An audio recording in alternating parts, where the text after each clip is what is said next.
sahabat Fresh Juice dimanapun Anda berada. Kita berjumpa kembali dalam Fresh Juice hari ini, Senin 23 November 2020. Pada hari ini kita akan mendengarkan bacaan dan renungan yang akan dibawakan oleh Pastor Yandi Buntoro CDD, langsung dari Medan. Selamat mendengarkan.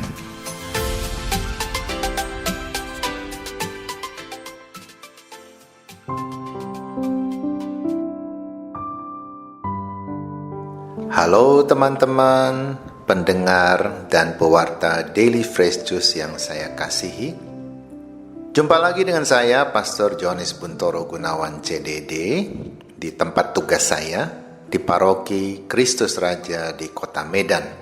Bacaan kita pada hari ini diambil dari Injil Yesus Kristus menurut Santo Lukas, bab 21, ayat 1 sampai dengan ayat 4. Ketika Yesus mengangkat mukanya, Ia melihat orang-orang kaya memasukkan persembahan mereka ke dalam peti persembahan.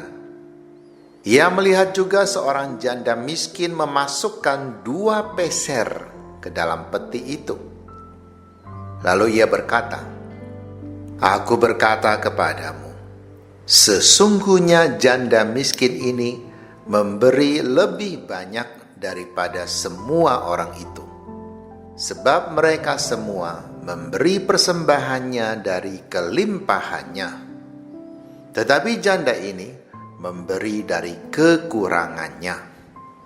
Bahkan ia memberi seluruh nafkahnya." Demikianlah Injil Tuhan.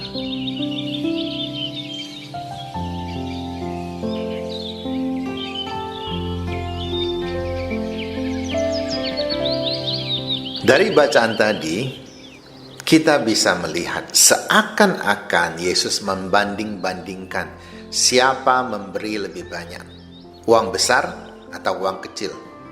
Ternyata uang kecil. Bagaimana uang kecil bisa menjadi banyak?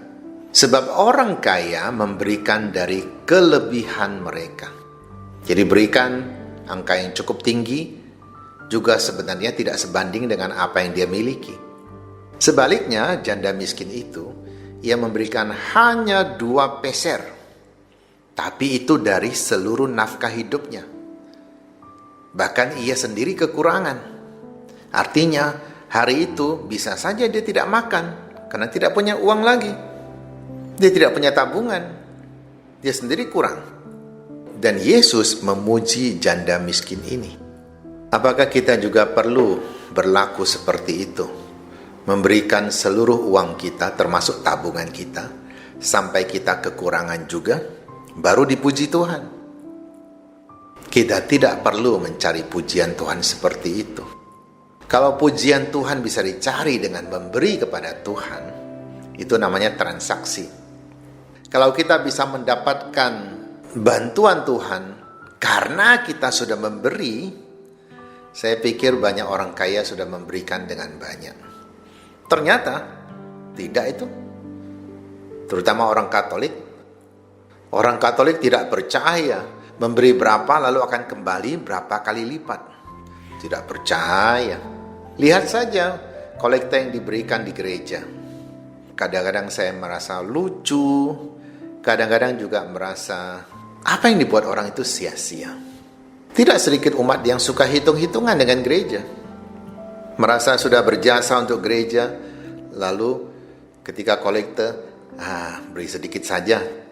Toh saya sudah banyak berjasa untuk gereja, dibandingkan dengan orang-orang lain.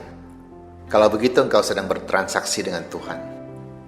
Ada orang yang memberikan uang yang sudah nilainya kecil, makin diperkecil lagi dengan dilipat-lipat sampai kecil, atau mungkin digenggam sampai hancur.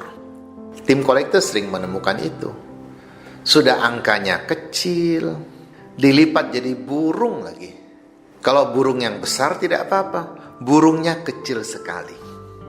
Jadi untuk menguraikan burung itu perlu ketelitian. Kalau tidak teliti, sobeklah uang kecil itu. Saya sering berpikir, Mengapa harus dibuat seperti itu?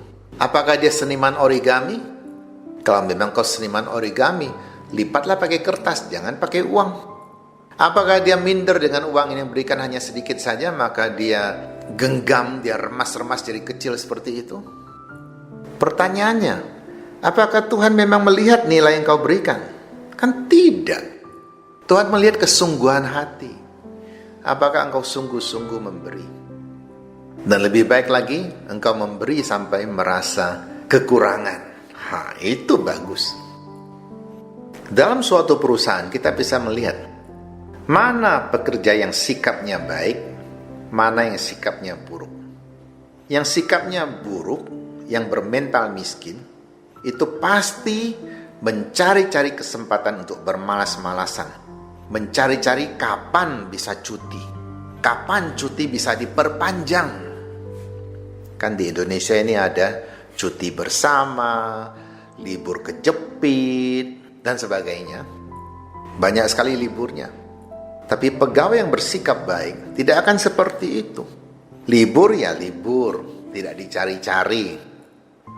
Kalaupun bekerja lebih dari waktu yang ditentukan, dia tidak akan merasa rugi. Karena tujuan dia lembur adalah untuk memajukan perusahaan, untuk memberikan kinerja yang lebih dari orang lain. Seorang pegawai yang benar tidak perlu mencari muka pada tuannya atau main kucing-kucingan. Ketika tuannya ada, dia bekerja. Ketika tuan tidak ada, dia bermalas-malasan. Proses dalam bekerja bisa saja dicurangi, tetapi hasil dari kerja itu, itulah yang sebenarnya dinilai oleh majikan. Jadi ada pegawai yang mungkin tidak perlu mencari muka, tidak perlu selalu menyenangkan tuannya, tidak selalu taat pada tuannya. Tetapi apa yang dia hasilkan jauh melebihi orang-orang yang mungkin nampaknya taat pada tuannya, nampaknya rajin bekerja ketika tuannya ada. Kita semua diberi tugas yang berbeda-beda oleh Tuhan kita. Maka bantuan dari Tuhan juga berbeda-beda. Tapi kalau hanya mengharapkan Tuhan membantu, kita sendiri kurang berusaha, saya pikir tidak akan mencapai hasil yang maksimal pula. Mari kita tetap bersemangat dalam tugas dan pekerjaan kita. Entah itu menyenangkan kita atau tidak. Asal di hadapan Tuhan kita terhitung sebagai orang-orang yang bertanggung jawab, sebagai orang-orang yang setia kepada Tuhan lewat pelaksanaan tugas kita. Karena apa yang menyenangkan hidup kita pada saat sekarang ini belum tentu menyenangkan kita pada saat akhir hidup kita. Tetapi apa yang mungkin saat ini membuat kita susah, asal kita lakukan itu untuk mempertanggungjawabkan tugas dari Tuhan, maka kelak kita akan diterima sebagai hamba yang berkenan kepada Tuhan, hamba yang dipuji, setia, dan pantas masuk ke rumah tuannya. Semoga masa Advent ini membuat kita lebih banyak merefleksikan kehidupan kita dan juga menjadi berkat bagi sesama. Amin. Mari kita menerima berkat Tuhan. Tuhan sertamu. Semoga kita bersama keluarga diberkati oleh Allah yang Maha Kuasa, Bapa dan Putera dan Roh Kudus. Amin. Sahabat Fresh Juice, kita baru saja mendengarkan Fresh Juice Senin 23 November 2020. Segenap tim Fresh Juice mengucapkan terima kasih kepada Pastor Yandi Buntoro untuk renungannya pada hari ini. Sampai berjumpa kembali dalam Fresh Juice edisi selanjutnya. Tetap semangat, jaga kesehatan, dan salam Fresh Juice.